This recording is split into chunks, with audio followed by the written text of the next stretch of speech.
Hello guys, welcome back to the channel. आज हम लोग डिस्कस करेंगे कॉम्प्लेक्स नंबर के लिए मल्टीप्लिकेशन ऑफ कॉम्प्लेक्स नंबर। पिछले वीडियो में हम लोग ने डिस्कस किया था difference of two complex number.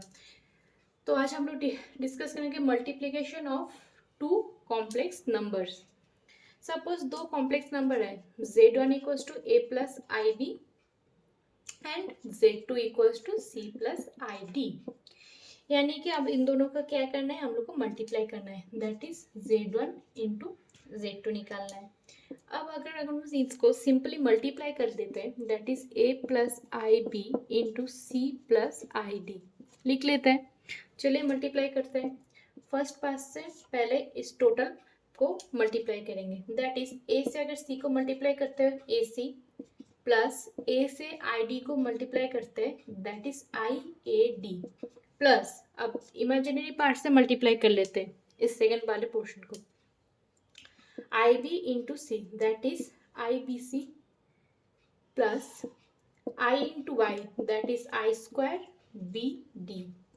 अब आप सभी को याद होगा जब हमने कॉम्प्लेक्स नंबर स्टार्ट किया तो तब हमने जाना था I equals to root of -1 and I square equals to -1। यानी कि यहाँ पे आई स्क्वायर के जगह में हम लोग लिख सकते हैं -1, राइट।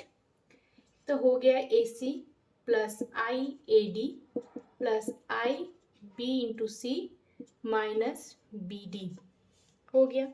अब रियल पार्ट को एक साथ कर लेते हैं, that is A C minus B D plus I को कॉमन ले लेते हैं, that is A D plus B C हो गया। इसी तरीके से अगर इस ए एंड बी के जगह अगर नंबर रहता है तो सिमिलर तरीके से आप इस तरह से मल्टीप्लाई कर सकते हैं। बट तब मल्टीप्लाई अगर आपको ए वाला पोर्शन z1 z2 यानी कि z1 इंटू z2 का ए वाला पोर्शन अगर आपको याद रहता है तो आप डायरेक्टली लिख सकते हो। अगर आपको ए वाला पोर्शन आप भूल गए कोई बात नहीं, सिंपल नंबर्स को पुट कीजिए, ऐसे सिंपली तरीके से मल्टीप्लाई कीजिए एंड उसको सॉल्व करके इस वाले फॉर्मेट पे लाना आपको पड़ेगा बेसिकली। अगर आपको ये वाला फॉर्मेट याद है सिंपल वैल्यू पुट कीजिए, आंसर निकल जाएगा। अगर नहीं याद है तो इस तरीके से आपको फुल सॉल्व करना पड़ेगा। तो शॉर्टकट अगर याद रहता है वो वेरी गुड, अगर नहीं याद रहता तो भी कोई बात नहीं है। तो चलिए एक सम कर लेते हैं नंबर्स के जरिए। सपोज z1 इक्वल्स टू बोला गया है 3 plus I into 5 and z2 equals to 2 plus I 6। ये दो कॉम्प्लेक्स नंबर है तो इनको मल्टीप्लिकेशन करके निकालना होगा, that is z1 z2 find करने के लिए बोला है। तो यहाँ से हम लोग यूज कर लेते हैं a into C that is 3 into 2 6 minus b into D that is 5 into 6, कितना हुआ 5 6 13 plus I a into D that is 3 into 6 यानी कि हो गया 18 plus b into C that is b 5 into 2 that is 5 2 10। यानी कि इसको अगर सॉल्व करते हैं यानी कि बचा कितना -24 plus I 18 plus 10 that is 28। यानी कि z1 इंटू z2 का वैल्यू निकल गया -24 प्लस आई 28। ठीक है, ये भी एक क्या हुआ एक कॉम्प्लेक्स नंबर है, यानी कि multiplication of two complex number is also complex number. तो यानी कि सिंपल, अगर आपको ये वाला याद है तो आप डायरेक्टली वैल्यू पुट करके कर सकते हैं, याद नहीं है तो फुल मल्टीप्लाई करो 3 इंटू 2 3 इंटू 6 आई 5 आई इंटू 2 प्लस 5 आई इंटू 6 आई, सॉल्व करो निकल जाएगा सेम। ओके, तो मल्टीप्लिकेशन ऑफ कॉम्प्लेक्स नंबर के लिए कुछ प्रॉपर्टीज़ है, जैसे हम लोग ने एडिशन के लिए देखा था कुछ प्रॉपर्टीज़, मल्टीप्लिकेशन के लिए भी सेम प्रॉपर्टीज़ है, यानी कि closure property, commutative property, associative, multiplication identity, inverse and distributive law. तो चलिए वो प्रॉपर्टीज़ भी कर लेते हैं। तो फर्स्ट हो गया क्लोजर लॉ। क्लोजर लॉ में क्या बोला गया है, the product of two complex number is also complex number. जो मैंने अभी सम जब किया तभी हम लोग ने देखा है z1 और z2 दो कॉम्प्लेक्स नंबर था, उनको अगर मल्टीप्लाई करते हैं यानी कि जो वैल्यू निकलता है वो भी क्या होता है कॉम्प्लेक्स नंबर ही होता है। यानी कि क्लोजर लॉ को क्या करता है सेटिस्फाई करता है मल्टीप्लीकेशन के लिए। तो लिख सकते हैं the product of two complex number is also a complex number। यानी कि Z1 एंड Z2 अगर मल्टीप्लाई करते हैं उसका जो वैल्यू निकलेगा वो भी एक क्या होगा, एक कॉम्प्लेक्स नंबर ही होगा। ठीक है, ये हो गया क्लोजर। अब कर लेते हैं कॉम्यूटेटिव लॉ। तो लिख लेते हैं पहले कम्यूटेटिव लॉ।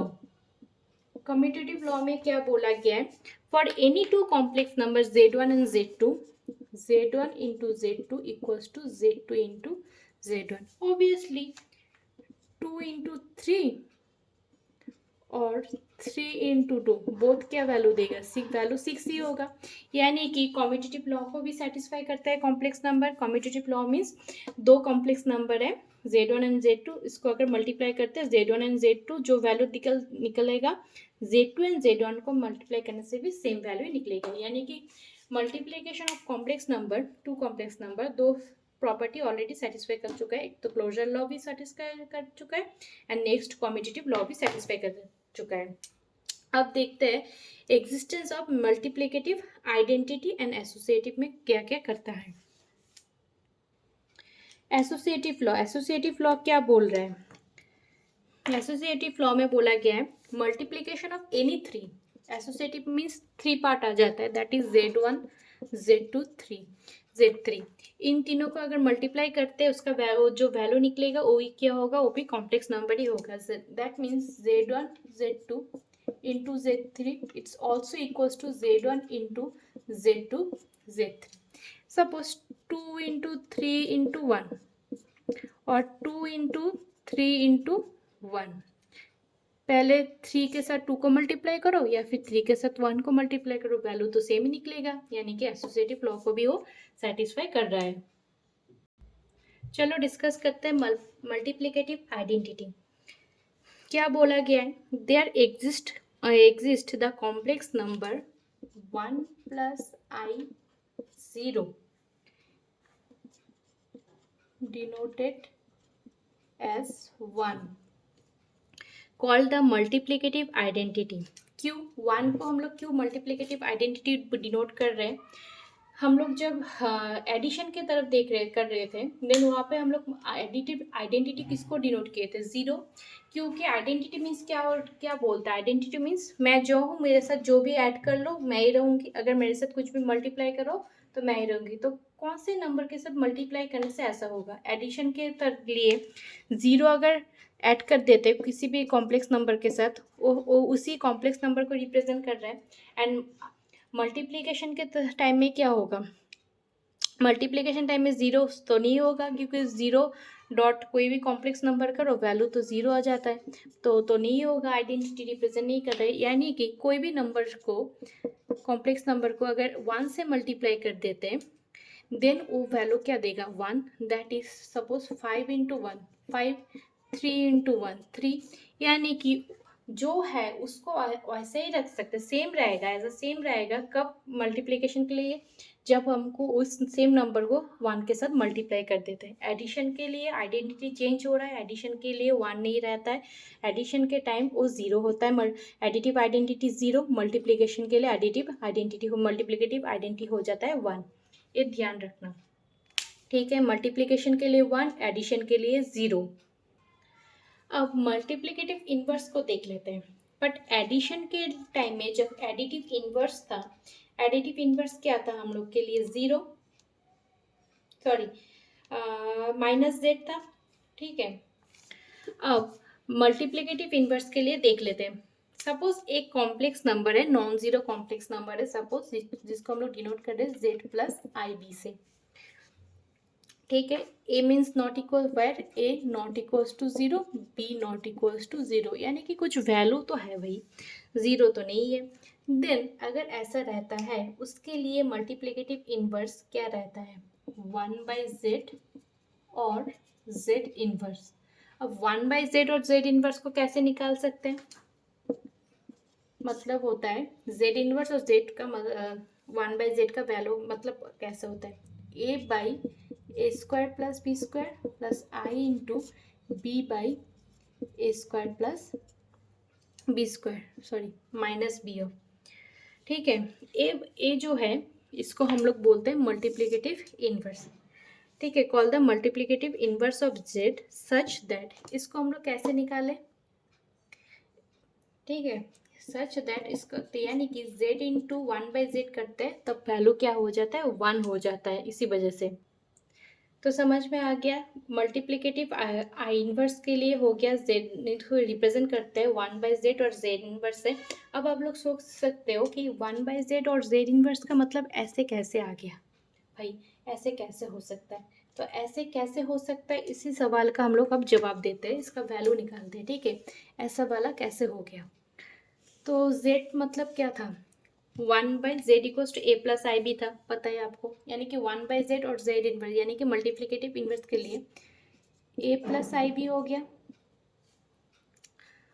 अब a प्लस आई बी को ऊपर और नीचे a माइनस आई बी के साथ मल्टीप्लाई कर सकते हैं, ठीक है। इसको कर ऐसे लिख सकते हैं, इसको लिख तक ए वाला पोर्शन कट हो जाता है, देन ए 1/a प्लस आई बी रहता है, जैसे हम लोग रूट के टाइम करते हैं। रूट अगर कोई फंक्शन रूट में रहता है तो उसको रूट को हटाने के लिए नेगेटिव, अगर पॉजिटिव रहता है उसको हम नेगेटिव से मल्टीप्लाई करते थे ऊपर और नीच को, एंड नेगेटिव रहता है तो ऊपर और नीच को पॉजिटिव से मल्टीप्लाई करते हैं। सेम कॉम्प्लेक्स नंबर के लिए हम लोग इसी तरीके निकालेंगे। जैसे सपोज अगर बोला जाता है 2 प्लस रूट 3, इसका वैल्यू, उसको सॉल्व करो, ठीक है। तो हम लोग इसको सॉल्व करने के लिए क्या करते हैं, 2 माइनस रूट 3 से बोथ साइड मल्टीप्लाई कर देते हैं, ऊपर एंड नीचे, बोथ ऊपर एंड नीचे हम लोग को क्या करते हैं, मल्टीप्लाई करते हैं। दैट इज सेम तरीका यूज करना है यहाँ पे भी। कर लिए तो बचा ऊपर में क्या हुआ, a माइनस आई बी, नीचे a plus I B into A minus I B, that is a plus B into A minus B का formula, that is a square minus B square, right. a minus I B जैसे है उसको ऐसे छोड़ दिए, ए square लिख लिए। अब i into b, i b whole square है, आई स्क्वायर मतलब क्या है, -1, यानी कि -1 जब बाहर निकलता है इस वाले -1 से क्या हो जाता है, मल्टीप्लाई हो जाता है, दैट इज हो जाता है प्लस, यानी कि ऐसा हो जाता है। अगर इसको इमेजिनरी रियल पार्ट को सेपरेट कर लेते हैं तो क्या होता है, a by a square plus b square plus I into minus b by a square plus b square, यानी कि अगर कोई भी मल्टीप्लेट, अगर ऐसा ही सम रहता है कि z equals to 5 plus 3i है, उसका इन्वर्स निकालो, दैट इज 1/z, और z इन्वर्स का वैल्यू फाइंड करने के लिए अगर आपको बोला जाता है तो आपको किस तरीके से सॉल्व करना है, आपको समझ में आ गया। नेक्स्ट हम लोग जब सम करेंगे तब वहाँ पे a और b के जगह नंबर, कोई भी नंबर पुट कर सकते हैं, नॉन जीरो नंबर रहेगा बेसिकली, उसको पुट करके इस तरीके से हम लोग उसका वैल्यू फाइंड कर सकते हैं। आशा करते हैं आप सबको समझ में आ गया है। अब लास्ट कर लेते हैं the distributive law. Distributive law क्या होता है, चलिए देख लेते हैं। तो डिस्ट्रीब्यूटिव लॉ वो क्या है, for any 3 complex number z1 z2 z3, क्या बोला गया है, z1 into z2 plus z3 it's equals to, obviously हम लोगों ने बचपन में किया है ऐसा, मतलब छोटे क्लास में 9 10 ऐसा, z1 इंटू z3। सिमिलर तरीके से अगर z1 plus z2 into z3 होता है तो क्या होगा, z1 z3 plus z2 z3, यानी कि अगर कोई भी सम रहता है कि 3 कॉम्प्लेक्स नंबर गिवन है, उसका अगर आपको बोलता है डिस्ट्रीब्यूटिव लॉ यूज करके उसका वैल्यू सॉल्व कीजिएगा कुछ इस तरीके से, तो आप ए वाला हो गया उसका डिस्ट्रीब्यूटिव प्रॉपर लॉ, यानी कि कोई भी 2 को मल्टीप्लाई करो उसके साथ तीसरा वाला को मल्टीप्लाई कर दो। तो ए था मल्टीप्लिकेशन ऑफ 2 कॉम्प्लेक्स नंबर्स के लिए, और डिफरेंस भी हम लोग ने देख लिया, तो बचा क्या, डिवीजन। तो नेक्स्ट वीडियो में हम लोग डिवीजन भी कर लेंगे, उसके बाद हम लोग स्क्वायर रूट जानेंगे, आइडेंटिटीज जानेंगे एंड सम कर लेंगे। उसके बाद हम लोग और भी एक चीज़ जानेंगे, होगा कंजुगेट ऑफ कॉम्प्लेक्स नंबर। ठीक है, तो आज के लिए इतना ही, मिलते हैं नेक्स्ट वीडियो में डिवीजन के साथ।